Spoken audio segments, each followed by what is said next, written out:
வவுனியா நகரிலிருந்து 18 கிலோமீட்டர் தொலைவில் அமைந்திருக்கின்ற 5 ஏக்கர் 9 பரப்பு நிலப்பரப்பை கொண்ட இந்த மாபெரும் காணி விற்பனைக்குள்ளது.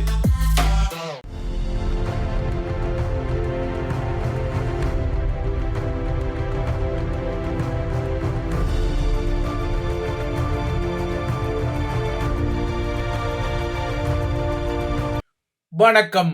இது ஐபிசி தமிழின் செய்தி வீச்சு. இன்றைய செய்தி வீச்சிலும் இலங்கை மற்றும் உலக நிலவரங்கள் காத்திருக்கின்றன. இலங்கை தீவில் என்னதான் தமிழ் சிங்கள இன முரண்பாட்டு நிலை நீண்ட காலமாக இருந்தாலும் அந்த முரண்பாட்டு நிலையின் வேற்றுமையில் ஒரு ஒற்றுமையாக, அதேபோல ஒற்றுமையில் சில வேற்றுமைகளாக தமிழ் சிங்கள புத்தாண்டு என்ற ஒரு பதமும் நீண்ட காலமாக உள்ளது. அந்த வகையில் மீண்டும் ஒருமுறை நாளை அதிகாலை தமிழ் சிங்கள புத்தாண்டு பிறந்து கொள்கிறது. எனினும் சுப நேரங்கள் மற்றும் கொண்டாட்ட முறைகளில் இரண்டு தரப்புகளுக்கும் இடையில் சில வித்தியாசங்களும் இருக்கத்தான் செய்கின்றன. தமிழர்களுக்கு வள்ளுவர் ஆண்டு காலமான தை 14 தான் தமிழ் புத்தாண்டு என்ற கருத்தியல் வளமை போல இருந்தாலும் 60 ஆண்டுகளை கொண்ட வருடங்களின் சுழற்சி பட்டியலில் இந்த வருடம் 39வது ஆண்டாக விசுவா வசு என்ற பெயரில் தமிழர்களுக்கும் புத்தாண்டு பிறக்கிறது. தமிழர்களின் சோதிட பாவனையில் உள்ள 2 பஞ்சாங்க கணிப்புகளின் அடிப்படையில் இந்த வருடப்பிறப்பு நேரம் இந்த முறையும் சற்று வேறுபட்டுள்ளது. வாக்கிய பஞ்சாங்கத்தின் அடிப்படையில் நாளை அதிகாலை 2:29க்கும், திருக்கணித பஞ்சாங்கத்தின் அடிப்படையில் நாளை அதிகாலை 3:21க்கும் புத்தாண்டு பிறப்பதாக குறிப்பிடப்பட்டுள்ளது. பஞ்சாங்கத்தின் அடிப்படையில் 12 ராசிகளில் முதல் ராசியாக இருக்கக்கூடிய மேஷ ராசியில் சூரியன் பிரவேசிக்கும் காலம் சித்திர மாத பிறப்பையும் சித்திரை புத்தாண்டையும் குறிக்கும் அடிப்படையில் நாளை சூரியன் மீன ராசியிலிருந்து மேஷ ராசிக்கு பெயர்வதாகவும் குறிப்பிடப்படுகின்றது. இப்போது தமிழர்களுக்கும் சித்திரை புத்தாண்டு ராசி பலன்களை சோதிட சிகாமணிகள் சமூக வலைத்தளங்களில் சொல்லிக் கொள்கிறார்கள். புத்தாண்டு ராசி பலன் வரவு செலவு கணக்குகள் எல்லாம் இதில் உள்ளடக்கப்பட்டுள்ளன. ஆனால் இலங்கையரை பொறுத்தவரை கடந்த ஆண்டுடன் ஒப்பிட்டுக் கொள்ளும் போது அவர்களுக்கு இந்த முறை சித்திர புத்தாண்டு செலவீனம் 7% அதிகரித்துள்ளது. இது 2019 இருந்ததை விட 2 மடங்கு அதிகரிப்பாக இருந்து இன்னமும் தனிவுக்கு வராமல் உச்சத்தில் உள்ளது. நிச்சயமாகவே நாளை பிறக்கும் விசுவா வசு புத்தாண்டுக்கும் பெரு மகிழ்ச்சிக்குரிய செய்தி அல்ல. அதிலும் குறிப்பாக இலங்கை தீவின் தற்போதைய ஆட்சியாளர்களான ஏகேடிஆரின் சிஸ்டம் சேஞ்ச், கொட்டொலி, விலைவாசி குறைப்பு உறுதிமொழிகள் இன்னமும் இலங்கையருக்கு நடைமுறைப்படுத்தப்படவில்லை. மாறாக கடந்த வருடத்துடன் ஒப்பிடும்போது சித்திரை புத்தாண்டுக்கு உணவு பண்டங்களை தயாரிப்பதற்குரிய மூலப்பொருட்களின் விலைகளில் 7% அதிகரிப்பு தான் கிட்டியுள்ளது. குறிப்பாக இந்த ஆண்டு தேங்காயின் விலை 40%, தேங்காய் எண்ணெயின் விலை 80% அதிகரித்துள்ளதால் சித்திரை புத்தாண்டு மகிழ்ச்சியின் முக்கிய அங்கமாக உள்ள பலகாரங்களின் தயாரிப்பு செலவினம் ஏற்றம் மிகுந்ததாகவே உள்ளது. இவ்வாறாக புத்தாண்டு அதிர்வுகள் இருக்க ஏகேடிஆர் அரசாங்கம் அதிரடியாக உள்ளே தூக்கி போட்ட பிள்ளையான் எனப்படும் சிவனேசதுரை சந்திரகாந்தன் ஆகிய தனக்கு இந்த சித்திரை வருட பிறப்பு பலன் பிடிஏ எனப்படும் ஸ்ரீலங்காவின் பயங்கரவாத தடுப்பு சட்டத்தின் கீழான 90 நாட்கள் தடுப்பு காவலாக நீடிக்கப்பட்டுள்ளதை அவரும் கண்ணார காண வேண்டி வந்துள்ளது. பிள்ளையானிடம் மிக குரூரமான பச்சை குருதி படுகொலைகளுக்குரிய படிமங்கள் இருந்தாலும் ஏகேடிஆர் அரசாங்கம் தாம் ஆட்சிக்கு வந்தால் நீக்குவதாக கூறிய அதே பிடிஏ, அதாவது பயங்கரவாத தடை சட்டத்தின் கீழ்தான் பிள்ளையானும் தற்போது 90 நாட்களுக்கு தடுத்து வைக்கப்படுகிறார். ஆனால் பிள்ளையான் போல கொழும்பின் ஆட்சி அதிகார மையங்களால் தீவிரமாக போஷிக்கப்பட்ட குற்றவாளிகள் மேற்கொண்ட குற்றங்களுக்கு போதுமான சாட்சியங்கள் ஏற்கனவே போதும் என உள்ள நிலையில் தாம் ஆட்சிக்கு வந்தால் பயங்கரவாத தடை சட்டத்தை அகற்றப் போவதாக உறுதிமொழிகளை வழங்கிய அதே ஏகேடிஆர் தரப்பு தான் இப்போது அதே தடை சட்டத்தில் பிள்ளையானையும் தடுத்து வைத்துள்ளது. இப்போது பிள்ளையான் தூக்கப்பட்டதை ஆதரித்துக் கொள்பவர்கள் அவர் பயங்கரவாத தடை சட்டத்தின் கீழ் தடுத்து வைக்கப்பட்டிருப்பதை விமர்சித்தால் இங்கே அது பிள்ளையானின் சார்பு நிலையாக கருதப்பட்டு விடுமோ என்ற ஒரு குறுகுறுப்பால் இந்த விடயத்தை அமைதியாக கடந்து போக தலைப்படுகிறார்கள். பிள்ளையானின் விடயத்தில் இவ்வாறான ஒரு நிலை இருப்பதை அறிந்த ஏகேடிஆர் தரப்பு அந்த பலவீனத்தை நாடி பிடித்து பார்த்து பிள்ளையானை பயங்கரவாத தடை சட்டத்தின் கீழ் பிள்ளையானை 90 நாட்களுக்கு காவலில் வைத்து விசாரிக்கும் ஒப்புதலை வழங்கியுள்ளது. ஆகையால் பிடிஏ டெக்னிக் படி, அதாவது தொழில்நுட்ப ரீதியாக இனிமேல் 3 மாதங்களுக்கு பிள்ளையான் உள்ளேதான் இருக்க வேண்டும். இப்போது பிள்ளையான் ஏன் கைது செய்யப்பட்டார் என்ற விடயத்தில் ஸ்ரீலங்கா காவல்துறை குறிப்பிட்ட காரணத்துக்கும் இக்கேடிஆரின் பொது பாதுகாப்பு அமைச்சர் ஆனந்த விஜயபால குறிப்பிடும் காரணத்துக்கும் இடையில் சில முரண்பாடுகள் இருப்பதை காண முடிகின்றது.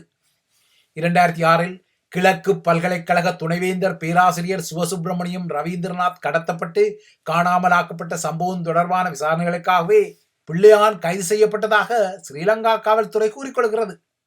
ஆனால் ஸ்ரீலங்காவின் பொது பாதுகாப்பு அமைச்சர் ஆனந்த விஜயபாலவோ 2019 இலங்கையில் இடம்பெற்ற உயிர்த்த ஞாயிறு பயங்கரவாத தாக்குதல் தொடர்பான மேலதிக விசாரணைகளுக்காகவே பிள்ளையான் கைது செய்யப்பட்டதாக சொல்லியிருக்கிறார். ஆகையால் ஒரு கைதில் 2 சம்பவங்கள் என்ற அடிப்படையில் இந்த நகர்வுகள் இடம்பெற்றுக் கொள்ளலாம் என்பதை இந்த 2 கருத்துக்களும் வெளிப்படுத்திக் கொள்கின்றன. எனினும் பிள்ளையான் பிடிஐ ஆகிய ஸ்ரீலங்காவின் பயங்கரவாத தடை சட்டத்தின் கீழ் தடுத்து வைத்திருப்பது குறித்த வாத பிரதிவாதங்கள் தொடரத்தான் செய்கின்றன. குறிப்பாக நாட்டில் இவ்வாறான ஒரு சட்டம் இருப்பதால் தான் பிள்ளையான் போன்ற மோசமான குற்றவாளிகளையும் நாட்டுக்கு எதிராக சதி செய்த குற்றவாளிகளையும் 90 நாட்களுக்கு தடுத்து வைக்க விசாரிக்க முடிகின்றது என்ற ஒரு செய்தியை ஏகேடிஆர் தரப்பு சிங்கள மகா ஜனதா உட்பட்ட இலங்கையருக்கு சொல்லி தாம் ஆட்சிக்கு வருவதற்கு முன்னர் பயங்கரவாத தடை சட்டத்தை அகற்றப் போவதாக கூறிய உறுதிமொழிகளை கிரகணப்படுத்த முயல்கிறது. ஆக மொத்தம் தமிழர்களின் முற்றங்களில் உள்ள அப்பாவிகளாக இருந்தாலும் பிள்ளையான் போன்ற பச்சைக்குருதி படுகொலைகளுக்கு பொறுப்பு கூற வேண்டிய தமிழ் முகங்களாக இருந்தாலும் அப்பாவிகளோ அல்லது குற்றவாளிகளோ பிடிஐ கையாளும், மாறாக சிங்கள முகங்களுக்கு அது விதிவிலக்கை வழங்கும் என்ற ஒரு கருத்தியல் செய்தியை ஏகேடிஆரின் ஆட்சியும் சூசகமாக சொல்வது போலத்தான் தெரிகிறது. எனினும் இவ்வாறான கமுக்கங்கள் எல்லாம் கொழும்பு அதிகார மையத்தை மையப்படுத்தி சுழன்றாலும் ஏகேடிஆரின் பிரதமர் ஹரணி அமரசூரியவும் வெளியுறவு சக சுற்றுலாத்துறை அமைச்சர் விஜித ஹீரத்தும் விளையாட்டுத்துறை அமைச்சர் சுனில் குமார கமகே போன்றவர்களும் திசைகாட்டிக்கான தமது வடக்கு திசைவழி பரப்புரை மினுக்குகளுக்காக அதன் இலக்குகளுக்காக யாழில் சுற்றியுள்ளனர். அந்த வகையில் யாழ்ப்பாணத்தில் நேற்று தோன்றிய அமைச்சர் விஜித ஹீரத் கொஞ்சூண்டு தமிழிலும் உரையாற்றிய ஒரு காட்சிப்படுத்தலை செய்தார். அத்துடன் வடக்கின் சுற்றுலாத்துறையை அபிவிருத்தி செய்வது குறித்த நாடிப்பிடிப்புகளையும் அவர் யாழ்ப்பாணத்தில் செய்தார். அந்த நாடிப்பிடிப்புகளில் கொழும்பு யாழ் விமான சேவை, வில்பத்து சரணாலயத்துக்கான நுழைவாசல் ஒன்றை மன்னாரிலும் உருவாக்கிக் கொள்வது குறித்த அலசல்கள் இருந்ததாக தெரிகிறது. இதேபோல யாழ்ப்பாணம் மண்டதீவு பகுதியில் தமிழர்கள் மீதான ஒடுக்குமுறை காலத்தில் கிணறுகளில் தமிழர்கள் கொத்து கொத்தாக போடப்பட்டு மூடப்பட்ட அதே மண்டதீவில் அனைத்துலக தரத்திலான துடுப்பாட்ட மைதானம் ஒன்றை அமைப்பது தொடர்பான ஆய்வுகளை மேற்கொள்ள இக்கேடிஆரின் விளையாட்டுத்துறை அமைச்சர் சுனில் குமார கமகேயும் ஸ்ரீலங்கா துடுப்பாட்டத் துறையின் முன்னாள் நட்சத்திர வீரருமான சனத் ஜெயசூரிய உட்பட்ட குழுவும் செய்துள்ளது. இதற்கு மத்தியில் தான் பிரதமர் ஹரணி அமரசூரியாவின் யாழ்ப்பாண பயண சர்ச்சை அதிர்வுகளும் தொடர்கின்றன. ஹரணி அமரசூரியா தனக்கு தமிழர்களால் வழங்கப்பட்ட மல்லிகை பூ மாலையொன்றை தனது கை முஷ்டியில் சுற்றி உலா வந்தமை, தனது பாதுகாப்பு பிரிவிலுள்ள படை உறுப்பினர்கள் மாவட்டபுரம் கந்தசாமி ஆலய வளாகத்தில் பாதணிகளுடன் உலாவியமை போன்ற சர்ச்சைகளை எதிர்நோக்கும் ஹரணியின் யாழ் பயணம் எதிர்மறையாக எதிரொலிக்க தலைப்படுகின்றது. பிரதமர் ஹரணியின் யாழ்ப்பாண விடயம் இவ்வாறு சர்ச்சைகளை உருவாக்க அண்மையில் இந்திய பிரியனர் வீட்டின் பிரதமர் நரேந்திர மோடி அனுராதபுரத்திலிருந்து அக்கரை ராமேஸ்வரத்திற்கு பறப்பதற்கு வழிவிடும் வகையில் அனுராதபுரம் விமானப்படை தளத்தை அண்மித்து உள்ள விமான நிலையத்தை ஒரே ஒரு நாளுக்காக சர்வதேச விமான நிலையமாக மாற்றியமை குறித்த விடயங்களும் தற்போது பகிரங்கத்துக்கு வந்துள்ளன. ஸ்ரீலங்காவின் விமானப்படை தளத்தை பொறுத்தவரை இதற்கு முன்னர் ஒருபோதும் பிரமுகர் ஒருவர் அங்கிருந்து நேரடியாக வெளிநாடு ஒன்றுக்கு பறந்து கொள்ளவில்லை. ஆனால் மோடிக்கு மாத்திரம் அந்த விடயத்தில் அவ்வாறாக அவர் பறந்து கொள்ளும் வகையில் ஸ்ரீலங்காவின் குடிசார் விமான போக்குவரத்து ஆணையகம் சிறப்பு அனுமதியை வழங்கியுள்ளது. இலங்கையில் அறகலையா எனப்படும் கிளர்ச்சி இடம்பெற்ற காலத்தில் 2022 ஜூலை 13 இலங்கையில் இருந்து தலை தப்பியது தம்பிராம் புண்ணியமென அப்போது ஸ்ரீலங்காவின் முதன்மை தலையாரியாக இருந்த டெர்மினேட்டர் கோட்டாபாய தனது மனைவி மற்றும் ஒரு மெய்ப்பாதுகாப்பாளருடன் நாட்டை விட்டு பறந்திருந்தார். அன்று கோட்டாபாய படைய விமானமான அண்டனோவ் 32 நாட்டை விட்டு தப்பிச் சென்றாலும் அந்த வான்கலம் கட்டுநாயக்கா அனைத்துலக விமான நிலையத்திலிருந்துதான் புறப்பட்டிருந்தது. ஆனால் இப்போது மோடிக்காக உள்ளூர் பயணங்களுக்கு மட்டுமே இதுவரை பயன்படுத்தப்பட்ட அனுராதபுரம் விமான நிலையம் ஒரே ஒரு நாளில் அனைத்துலக விமான நிலையமாக மாற்றப்படுவதற்கு ஏதுவான வகையில் சிறப்பு வர்த்தமானியொன்றை ஏகேடிஆரின் அரசாங்கம் வெளியிட்ட நகர்வும் வெளிச்சத்துக்கு வந்துள்ளது. இப்போது இந்த விடயம் பகிரங்கப்பட்ட நிலையில் பெரியண்ணனான இந்தியாவுடன் கைச்சாத்திடப்பட்ட முக்கிய புரிந்துணர்வு ஒப்பந்தங்களின் உள்ளடக்கங்களை இன்னும் ஏகேடிஆர் அரசாங்கம் பகிரங்கப்படுத்தாமல் அந்த விடயத்தில் கமுக்கமாக இருப்பதான செய்திகள் தீவிரமடைகின்றன. இந்தியாவுடன் மேற்கொள்ளப்படும் ஒப்பந்தங்கள், அந்த ஒப்பந்தங்கள் கைச்சாத்திடப்பட்ட 48 மணி நேரத்துக்குள் அதிலுள்ள உள்ளடக்கங்கள் மக்களுக்கு பகிரங்கப்படுத்தப்படும் என அரசாங்கத்திலிருந்து முன்னர் உறுதிகள் எல்லாம் வழங்கப்பட்டாலும் மோடியின் பயணத்துடன் கைச்சாத்திடப்பட்ட இந்தோ ஸ்ரீலங்கா ஒப்பந்தங்களின் உள்ளடக்கங்கள் அவை கைச்சாத்திடப்பட்டு 48 மணி நேரமல்ல, சில நாட்கள் கடந்து விட்டாலும் கூட அவற்றின் உள்ளடக்கங்களை யாரும் அறிய முடியவில்லை. மாறாக இவ்வாறான விவரங்கள் யாருக்கும் தேவையானால் அவற்றை நாட்டின் தகவல் அறியும் சட்டத்தின் அடிப்படையில் பெற்றுக்கொள்ளலாமே என மக்களையாக கூறி சமாளிக்க முயல்கின்றது. கூட்டி கழித்து பார்த்தால் பெரியனரான இந்தியாவுடன் மேற்கொள்ளப்பட்ட ஒப்பந்தங்களின் உள்ளடக்கத்தின் விடயத்தில் அரசாங்கம் வெளிப்படுத்தும் கமுக்கம் விசுவாவசு புத்தாண்டு மர்மங்களாக நீட்சி அடைவதையும் அவதானிக்க முடிகிறது. இவை இலங்கையை மையப்படுத்திய விடயங்கள். அடுத்து புலம்பெயர் நிலவரங்களை நோக்கிக் கொண்டார். பிரித்தானிய தலைநகர் லண்டனில் இந்த வாரம் தமிழ் மக்கள் வாழும் பகுதிகள் உட்பட்ட இடங்களில் 2 நாட்களில் 7 கத்திக்குத்து சம்பவங்கள் இடம்பெற்றமை அதிர்ச்சியை உருவாக்கியுள்ளது. கடந்த 10ஆம் தேதி அன்று கிளாப்பம் ஹை ஸ்ட்ரீட் எனப்படும் நகரத்தின் முக்கிய வீதியில் 3 கத்திக்குத்து சம்பவங்கள் இடம்பெற்றன. இவற்றில் 3 காயமடைந்த நிலையில் இந்த தாக்குதல்களை நடத்திய சந்தேகத்தின் பேரில் 3 கைது செய்யப்பட்டு தடுத்து வைக்கப்பட்டுள்ளனர். இரவு 9 மணிக்கு முன்னர் இந்த சம்பவங்கள் இடம்பெற்றன. அதேபோல ஸ்டான்மோர் பகுதியில் ஒரு பேருந்தில் 70 வயதான மூதாளர் கத்தியால் குத்தப்பட்டார்.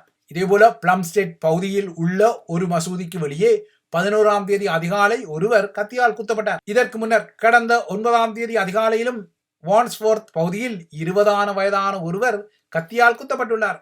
கடந்த சில நாட்களாகவே லண்டனில் கத்திக்குத்து சம்பவங்களும் விபத்துக்களும் அதிகமாக இடம்பெற்று வரும் நிலையில் இந்த சம்பவங்கள் லண்டன் நகரத்தின் பாதுகாப்பில் மேலும் ஒரு கரும்புள்ளியாக மாறியுள்ளது.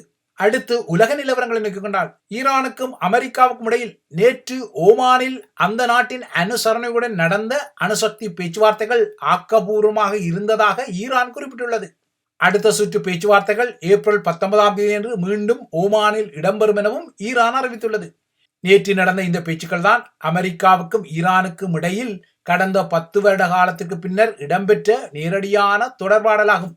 இந்த பேச்சுவார்த்தைகளில் அரசு தலைவர் டொனால்ட் ட்ரம்பின் மத்திய கிழக்கு தூதர் ஸ்டீவ் விட்கோஃப் பங்கேற்றார். அதேபோல ஈரானிய தரப்பில் அரக்சி தலைமையிலான குழு ஈடுபட்டது. இருதரப்புக்கும் இடையிலான நேற்றைய இந்த சந்திப்பு ஓமானிய வெளியுறவு அமைச்சரின் வதிவிடத்தில் நடந்துள்ளது. ஓமானிய தரப்பு அமெரிக்காவுக்கும் ஈரானுக்கும் இடையே ஆங்கிலத்தில் தொடர்பாடல்களை பரிமாறிக்கொண்டது. ஈரான் தனது அணுசக்தி திட்டத்தை குறுக்க வேண்டும் எனவும் அல்லது அதன் திட்டத்தை முற்றிலுமாக கைவிட வேண்டும் எனவும் ட்ரம்ப் வலியுறுத்தி இருக்கின்றார். ஈரானுக்கும் அமெரிக்காவுக்கும் இடையில் ஒரு ஒப்பந்தம் ஏற்றுக்கொள்ளப்படுவதற்குரிய காலக்கெடுவையும் அவர் 2 மாதமாக நிர்ணயித்த நிலையில் 2.5 மணி நேரத்துக்கு மேலாக நேற்று இந்த பேச்சுக்கள் இடம்பெற்றன.